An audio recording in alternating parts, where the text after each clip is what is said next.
Iya, selamat pagi Hendry Purnama. Torolim, selamat pagi.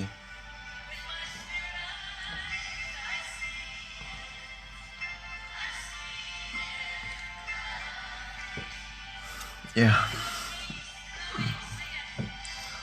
Alvan Setiawan, selamat pagi. Subauso.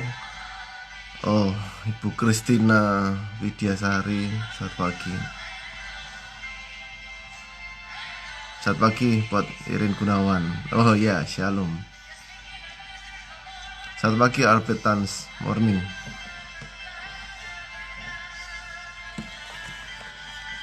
Ya, Shalom bro. Shalom juga Pak Dokter Hans, selamat pagi.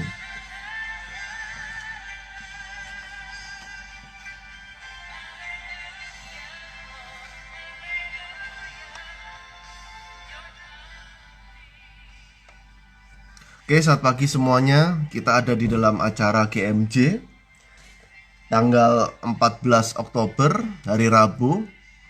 Ya, hari ini seperti biasa, Senin, Rabu, dan Jumat. Formatnya adalah renungan. Untuk hari ini kita buka GMJ kita hari ini dengan tanda kemenangan yang Tuhan berikan buat setiap dari kita semuanya. Demi nama Bapa dan Putra dan Roh Kudus. Amin. Selamat pagi Bapa, selamat pagi Tuhan Yesus, selamat pagi Allah Roh Kudus.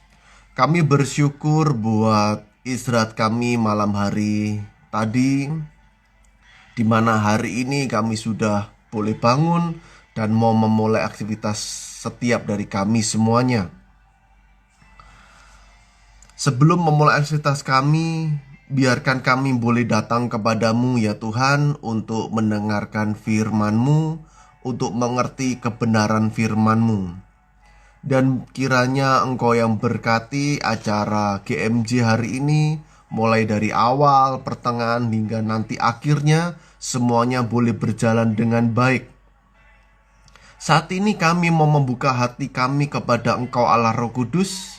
Biarkan setiap hati yang keras boleh Kau jamah, boleh Kau lembutkan, supaya setiap firman-Mu boleh mengubahkan dan menuntun setiap jalan hidup kami semuanya. Dan Engkau yang urapi lidah dan bibir hamba, sehingga apa yang hamba katakan semua hanya dan hanya berasal daripadamu. Biarkan Engkau sendiri yang bertata di dalam pewartaan ini ya Allah Roh Kudus. Ini waktu-Mu Allah Roh Kudus, berkaryalah sebebas-bebasnya untuk setiap dari kami semuanya.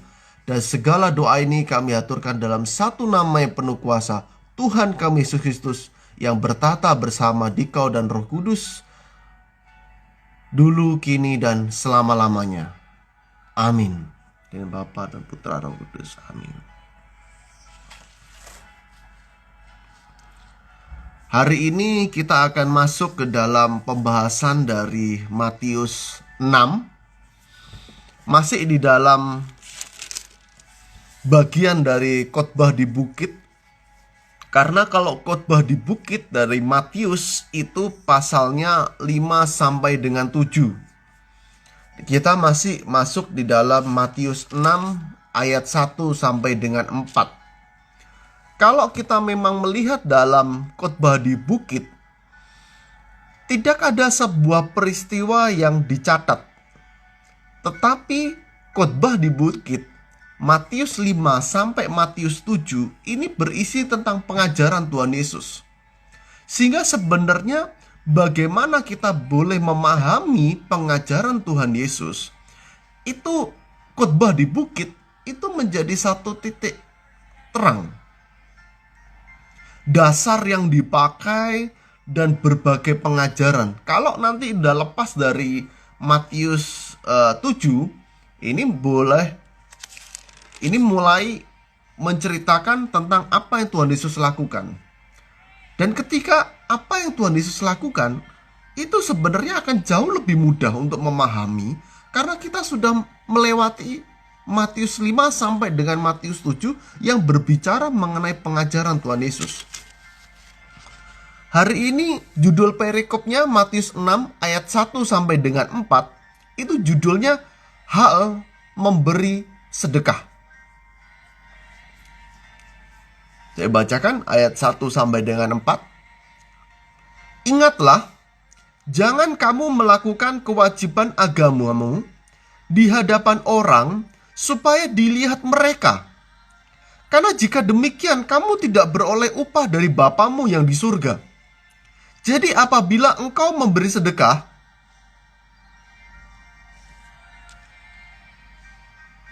janganlah engkau mencanangkan hal itu seperti yang dilakukan orang munafik di rumah-rumah ibadat dan di lorong-lorong, supaya mereka dipuji orang.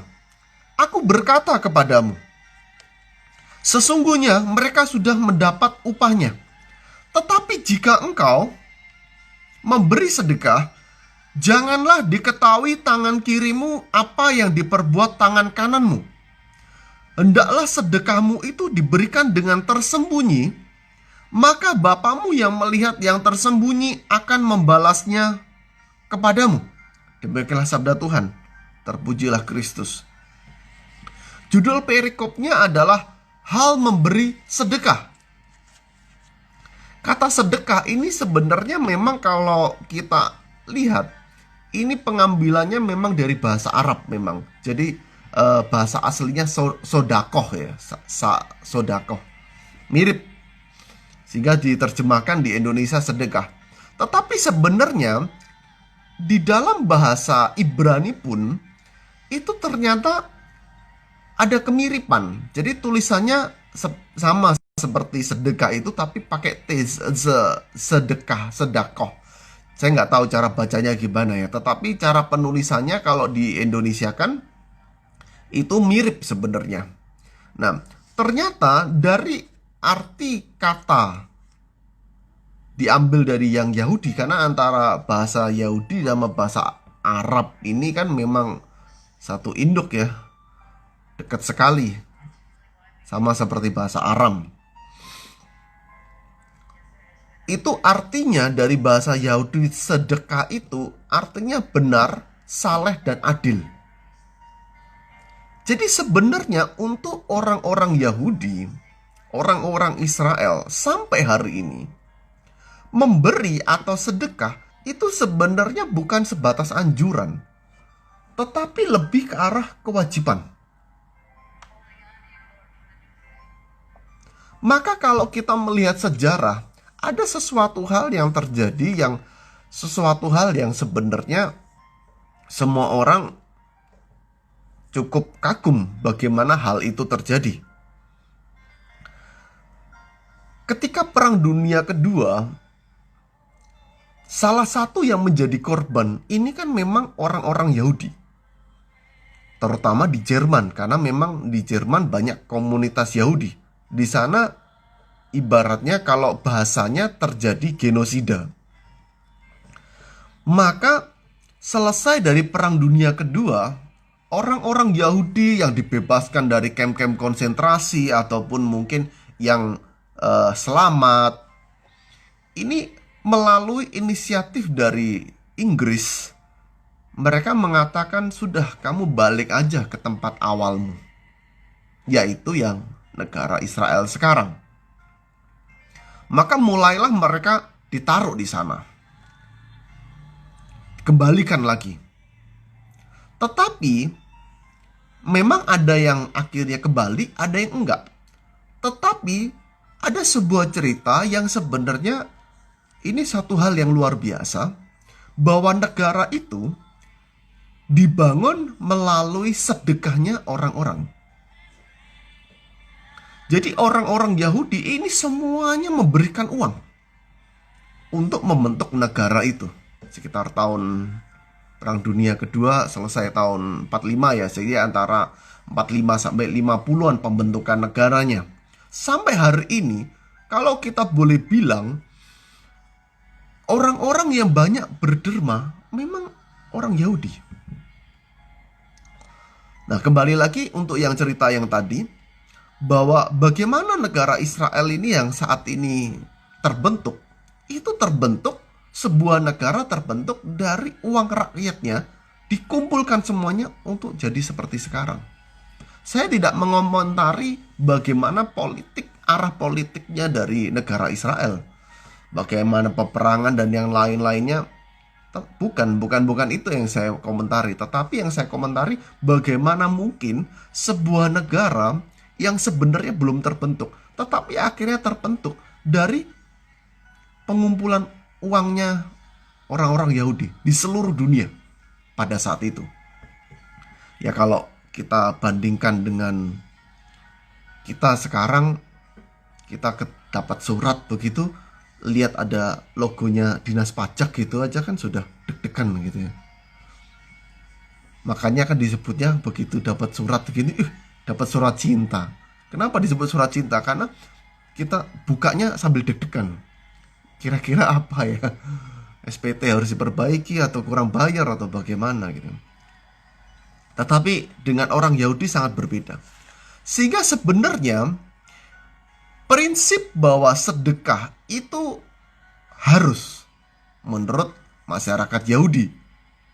Bukan sebuah anjuran, tetapi justru kewajiban.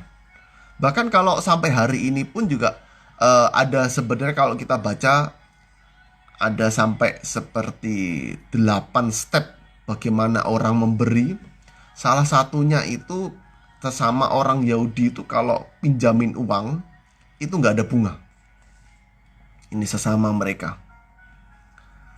Karena ya itu memang dihukumnya mereka seperti itu. Nah, jadi sebenarnya perikop ini sebenarnya bukan berbicara mengenai berapa yang harus saya beri atau kenapa saya harus memberi, bukan.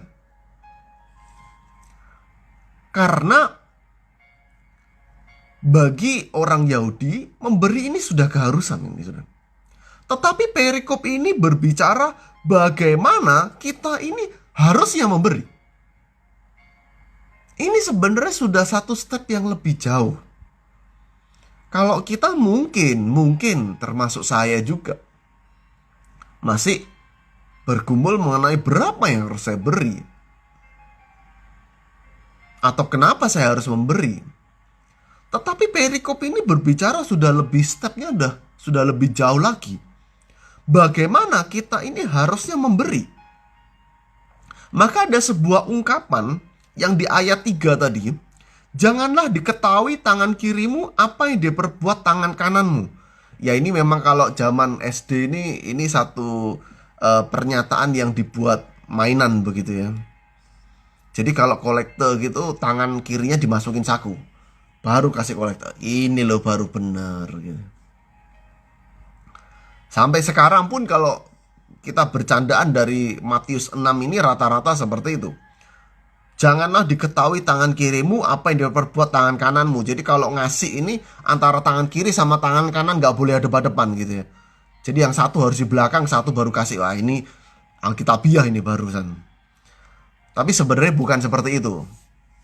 Ini kan sebuah gambaran saja bahwa sebenarnya tidak perlu apa yang kita lakukan itu diketahui orang. Tetapi sebenarnya kita juga mulai bertanya juga. Di gereja ini kalau dulu namanya kantong kolektor, ini kan tertutup. Gitu. Diedarkan begitu ya. Kalau di HKY begitu kan katedralnya Surabaya itu kantong kolektornya tetap berbentuk kantong, kemudian pakai tongkat gitu kan kayak ngambil dari apa gitu ya. Jadi dikelilingkan gitu. Nah, tetapi ternyata ada beberapa gereja kantong kolektornya bukan seperti itu ya. Tempatnya kotak terbuka. Warnanya pun juga luar biasa lah menurut saya. Warnanya itu dipilihan, yaitu warna merah dan biru. Jadi seolah-olah kalau kamu bukan warna merah dan biru, gak pantas kamu gitu. Gak ada warna-warna yang lain tuh gak ada ya di SMTB. Terus kita berpikir, loh ini gak sesuai nih, tidak sesuai Alkitab ini. Katanya kan jangan diketahui tangan kirimu apa yang berbuat tangan kananmu gitu. Tapi sebenarnya bukan berbicara seperti itu gitu. Kenapa? Kenapa kok sampai pada akhirnya kantong kolektor itu dibuka? Ya memang salah satunya ada praktek-praktek di mana kantong kolektor ini orang malah mengambil dari kantong kolektor. Kayak gayanya ngasih gini. tapi di dalam tangannya ngambil. Itu salah satu yang paling utama lah yang mungkin ya, supaya tidak terjadi. Tetapi hal yang lain, suatu fakta bahwa ternyata ketika kantong kolektor dibuka, orang memberikan lebih banyak daripada ketika tertutup. Ya, ini agak menjadi sebuah kesulitan gitu ya. Bahwa ternyata ketika terbuka, orang berani memberi banyak. Tetapi ketika tertutup, 1.000, 2.000, 5.000 gitu. Lah ini sudah dibuka, kantong kolektornya adanya warna merah sama biru gitu. Jadi seolah-olah kita diberikan pilihan, kamu mau yang 100 atau 50.000, atau kombinasi dari duanya gitu. Dikasih warna begitu. Nah, ini menjadi sebuah tantangan bahwa sesuatu yang dilihat orang, ternyata orang memberikan lebih banyak. Tetapi perikop ini sebenarnya bukan berbicara bahwa semuanya itu harus tersembunyi, bukan seperti itu. Tetapi sebenarnya inti di dalam perikop hal memberi sedekah ini, janganlah diketahui tangan kirimu apa yang diperbuat tanganmu, itu berbicara lebih ke arah bahwa biarkan perbuatan baikmu itu hanya tertuju kepada Tuhan. Kalau kita ketika memberikan kantong kolektornya terbuka, memberikan lebih banyak, artinya perbuatan baik kita ini tujuannya bukan ke Tuhan, tetapi ke orang. Dan kita memberikan lebih sedikit ketika orang tidak melihat, artinya, oh gak apa-apa, sedikit, toh gak dilihat orang.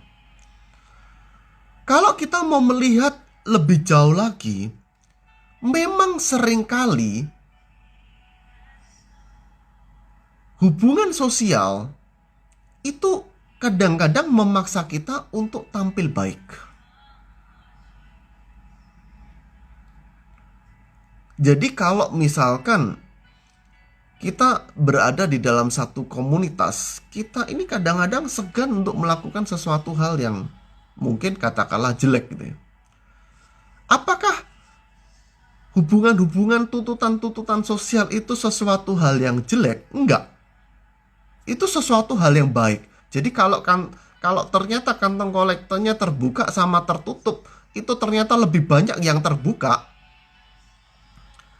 Ya, itu sesuatu hal yang lebih baik. Tetapi yang dimaksudkan oleh Tuhan Yesus di sini, ini sebenarnya lebih ke arah hati kita ini ada di mana. Mungkin saya agak mundurkan sedikit, kita tarik ke belakang lagi. Bagaimana perbedaan dari pengajaran hukum Taurat dan hukum kasih? Kalau di dalam hukum Taurat, ketika orang itu membunuh, itu bersalah. Tapi Yesus mengatakan, kamu tidak membunuh, itu gak cukup. Karena ketika kamu punya satu niatan marah kepada orang, itu sudah satu tindakan pembunuhan. Kalau kamu di dalam hukum Taurat, kamu tidak berzina, artinya memang kamu gak berzina. Tapi Yesus mengatakan bahwa ketika kamu mengingini, kamu memikirkan itu, kamu sudah berzina.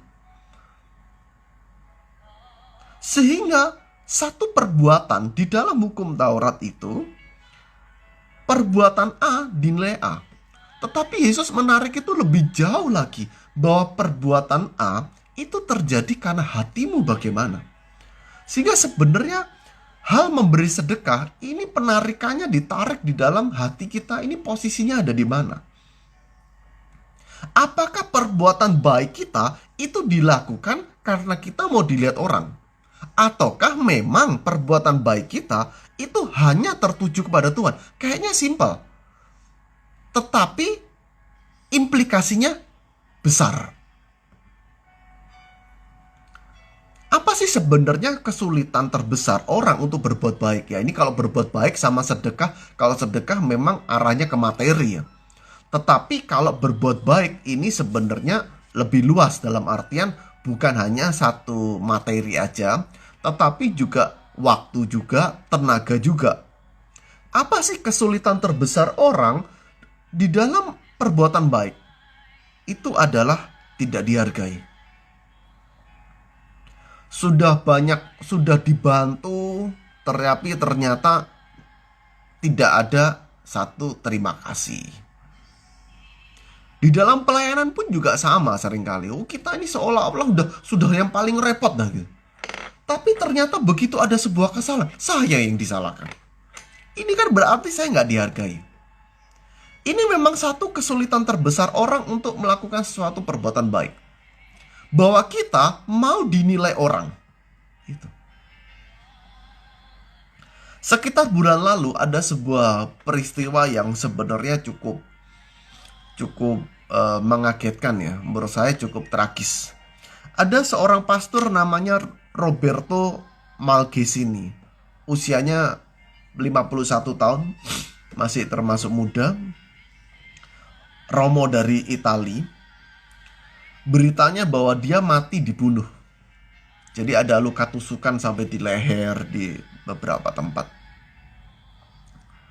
Dibunuh oleh orang yang dia beri makan. Ini kan sesuatu hal yang tragis. Jadi Pastor Roberto Malgresini yang di Itali itu setiap hari memberikan makan kepada tunawisma. Setiap hari dia melakukan itu. Sehingga banyak orang tunawisma itu datang ke pastoran dan setiap hari dia memberi makan. Dan musibah itu terjadi di bulan lalu. Salah seorang yang diberikan makan itu tiba-tiba menusuk dan membunuh. Polisi menangkap dan diketahui warga dari Tunisia. Itu memang diperkirakan orang itu mengalami gangguan jiwa. Tetapi ini kan sesuatu yang tragis sekali kalau menurut saya. Sesuatu perbuatan baik, tetapi ternyata yang didapat sesuatu hal yang buruk. Kalau peribahasanya kita ini kan air susu dibalas dengan air tuba. Ya banyak yang dari kita nggak tahu air tuba itu apa. Air tuba itu kalau saya googling ternyata kan berasal dari pohon tuba. Itu sangat pahit dan biasanya digunakan untuk ngeracun ikan. Jadi kolam dikasihkan itu, diambilkan airnya, itu nanti ikannya bisa mati, saking pahitnya. Sehingga sebuah kebaikan ternyata pada akhirnya berakhir dengan kepahitan. Ini kan sesuatu hal yang sebenarnya setiap dari kita tidak harapkan. Ketika kita pelayanan tujuannya kan baik bahwa kita memberi. Tetapi ternyata di sana kita nggak merasa dihargai. Kita merasa dijelek-jelekan. Padahal kita merasa bahwa kita sudah memberikan yang terbaik. Sehingga muncul kepahitan. Kita memberi, kita membantu orang. Katakanlah misalkan kita dalam hubungan keluarga biasanya orang yang lebih kaya itu membantu anaknya yang ada yang biasa begitu ya. Entah disekolahkan, entah diberikan apa. Dibantu, kan sesuatu hal yang baik. Tetapi ternyata di dalam perkembangannya orang yang dibantu nggak tahu terima kasih kamu. Di dalam pekerjaan kadang-kadang ada orang-orang pegawai-pegawai yang mungkin dari biasa diangkat naik ke atas. Ternyata sudah di atas keluar jadi saingan. Terus kita merasa kepahitan. Suatu kebaikan, kenapa pada akhirnya berakhir di dalam kepahitan? Kita harus mengakui bahwa kesulitan terbesar orang untuk berbuat baik adalah tidak dihargai. Bahwa setiap dari kita itu maunya kalau kita berbuat baik, kita mendapatkan sesuatu yang setimpal dengan perbuatan baik kita. Maka perikop hari ini sebenarnya sederhana, tetapi di dalam prakteknya berat sekali. Saya mengakui kalau saya mengatakan apakah benar-benar bisa kita benar-benar sampai kepada di ayat 4. Hendaklah sedekahmu itu diberikan dengan tersembunyi, maka Bapamu yang melihat yang tersembunyi akan membalasnya kepadamu. Sehingga setiap perbuatan baik kita ketika dibalas dengan sesuatu hal yang jahat, kita nggak sakit hati. Itu saya pribadi pun kayaknya di dalam proses. Kalau dibilang berhasil kayaknya jauh, Mas Yan. Maka sebenarnya bagaimana sebuah kebaikan, entah itu sedekah di dalam materi, entah itu memberi dalam waktu, di dalam tenaga, sesuatu hal yang baik, itu supaya tidak berakhir dengan kepahitan, itu Tuhan Yesus sebenarnya sudah memberikan rumusannya di sini. Bahwa biarkan apa yang kamu lakukan, perbuatan baikmu, itu hanya tertuju kepada Tuhan. Supaya ketika perbuatan baik kita nggak dihargai, orang membalas perbuatan baik kita dengan sesuatu hal yang jahat, itu biarin aja. Kenapa? Karena ketika kita menuju kepada Tuhan, perbuatan baik kita, semua yang kita lakukan, sesuatu hal yang baik, itu kita itu rasanya kepingin melupakan. Tertujunya kepada Tuhan, dan setiap kali kita melakukan sesuatu hal yang baik, kita maunya cepat melupakan. Sehingga seolah-olah kita nggak melakukan. Kenapa? Karena tujuannya bukan orang itu, tujuannya kepada Tuhan. Kita melayani, kita benar-benar berusaha untuk melakukan yang terbaik. Kalau nanti di dalam perjalanannya kita nggak dihargai, kita malah dikomentari, kita nggak ada masalah. Kita tujuannya ke Tuhan. Sehingga semua hal yang kita baik yang kita lakukan, kita cepat lupakan. Nggak perlu diingat bahwa kita sudah melakukan A, B, apalagi dicatat, nggak usah. Oh, saya sudah melakukan ini, saya sudah ini, nggak usah. Kenapa? Karena kalau kita lihat jadi sakit hati. Dan supaya nggak sampai sakit hati, kita tarik ke belakang jauh sekali. Janganlah diketahui tangan kirimu apa yang diperbuat tangan kananmu. Apa yang kita lakukan cepat lupakan. Apa yang kita lakukan cepat lupakan. Sesuatu hal yang baik. Maka perikop hari ini cukup sederhana sebenarnya, tetapi di dalam prakteknya tidak sederhana. Kalau menurut saya justru cukup berat. Tetapi fokusnya adalah hati kita ini ada di mana sih ketika kita berbuat baik. Ketika kita bersedekah itu hati kita ada di mana sih? Ketika kita membantu orang, hati kita ada di mana sih? Apakah kita mau dihargai? Ataukah memang Tuhan Yesus mengajak hari ini buat setiap dari kita semuanya, semua yang kita lakukan, setiap perbuatan baik kita, biarkan hanya tertuju kepada Tuhan. Saya tutup di dalam doa. Bapa dan Putra dan Roh Kudus, amin. Terima kasih Tuhan Yesus buat firman-Mu hari ini, yang sudah mengajarkan setiap dari kami semuanya, bahwa ketika kami bersedekah, bahwa ketika kami berbuat baik untuk orang-orang di sekeliling kami, biarkan setiap perbuatan baik kami itu hanya tertuju kepada Engkau.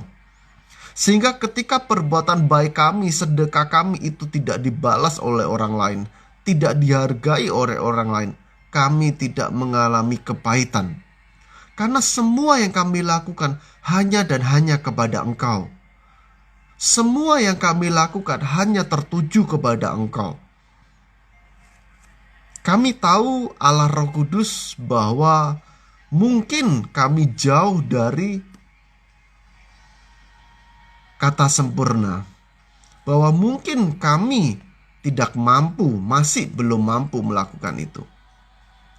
Tetapi kami saat ini berdoa kepada Engkau Allah Roh Kudus, biarkan Engkau masuk kepada setiap dari kami semuanya, menuntun setiap hati kami, menuntun setiap hidup kami, sehingga kami mampu seperti pengajaran Tuhan Yesus hari ini, supaya apa yang kami lakukan hanya tertuju kepada Engkau saja.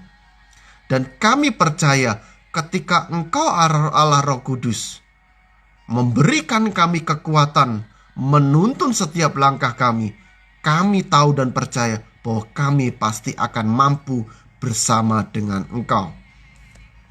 Firman ini sudah selesai kami bicarakan, sudah selesai kami dengar, tetapi kami percaya Engkau Allah Roh Kudus akan selalu menyertai setiap dari kami semuanya, supaya setiap dari kami semuanya berkenan di hadapan Bapa. Saat ini kami akan berdoa syafaat untuk orang-orang, terutama orang-orang yang sakit. Kiranya Tuhan yang boleh jamah, Tuhan yang boleh berikan kesembuhan. Setiap pengobatan yang sedang dilakukan, Tuhan yang boleh sertai. Dan kiranya Engkau yang berikan hati yang gembira, karena hati yang gembira adalah obat untuk semua orang yang sedang sakit. Biarkan damai dan sukacitamu boleh Kau berikan untuk orang-orang yang sakit. Dan untuk mungkin keluarga yang sedang mendampingi, menyertai, Engkau yang berikan kekuatan, Engkau juga berikan damai dan sukacita. Supaya setiap perbuatan baik yang dilakukan, mendampingi orang-orang yang sedang sakit, itu boleh dilakukan hanya kepada Engkau ya Tuhan. Kami juga berdoa untuk tenaga medis, para dokter, suster, semua perawat yang ada di dalam rumah sakit. Engkau yang berikan kekuatan di masa-masa wabah seperti ini. Engkau yang boleh jagai, jauhkan dari segala sakit penyakit. Juga untuk keluarganya Engkau yang boleh berkati. Saat ini juga kami berdoa untuk semua viewer GMJ yang mengalami persoalan, entah itu persoalan keluarga, entah itu persoalan ekonomi, ataupun persoalan-persoalan yang lain. Tuhan yang boleh berbelas kasihan, Tuhan yang boleh berikan jalan keluarnya. Biarkan Tuhan yang boleh hadir dan turut campur tangan di dalam semua persoalan yang semua viewer GMJ alami saat ini. Kami juga mau berdoa juga untuk orang-orang yang terkena dampak dari wabah dari corona. Tuhan yang boleh sertai, Tuhan yang boleh jamah, Tuhan yang boleh berikan jalan keluarnya. Dan kiranya Tuhan yang boleh berbelas kasihan buat setiap dari kami semuanya, buat dunia ini, buat Indonesia khususnya. Engkau yang boleh jauhkan dari semua wabah ini. Dan jikalau mungkin hari-hari ini di Indonesia, terutama mungkin di Jakarta, ada berbagai demo yang terjadi, Tuhan yang boleh jagai, boleh sertai. Engkau yang boleh jauhkan dari segala kerusuhan, ataupun semua orang yang berniat membuat kerusuhan. Tuhan yang boleh berbelas kasihan, dan Tuhan yang boleh jamah, sehingga kedamaian itu boleh terjadi di negeri ini. Terima kasih ya Tuhan, jikalau kami sudah selesai di dalam acara GMJ ini. Engkau yang sudah menuntun, menyertai mulai dari awal, pertengahan hingga akhirnya. Saat ini kami akan menyelesaikan untuk sudah selesai di dalam acara GMJ ini. Dan kami akan melanjutkan setiap aktivitas kami. Biarkan kami boleh melanjutkan aktivitas kami bersama dengan Engkau. Terima kasih ya Tuhan, terima kasih. Setiap doa ini kami aturkan dalam satu nama penuh kuasa Tuhan kami Yesus Kristus, yang berkuasa dulu, kini, dan selama-lamanya. Amin. Demi nama Bapa dan Putra dan Roh Kudus. Amin. Pengumuman, minggu lalu saya lupa nggak baca pengumuman. PDKK Domus Gloria nanti Jumat live via Zoom dan di YouTube channel HSM Community ya, Jumat jam 7 malam setiap Jumat. Kemudian album HSMW sudah available on digital platform Spotify, Apple Music, Joox, Revivo, YouTube channel HSM Worship. Sama yang terakhir promo kaos Move On hanya 150.000. Mau order bisa DM di IG @hsmw official the store. Albetans, yeah, thank you Tony for ministry this morning. God bless you all from Perth and have a blessed Wednesday. Ya, terima kasih juga Albetan sudah ikut dalam acara ini. Terima kasih juga untuk Ibu Christina Widyasari. God bless you juga. Oke semuanya, terima kasih sudah sama-sama ikut acara GMJ hari ini. Stay healthy, stay on fire. Terima kasih, Tuhan Yesus memberkati semuanya.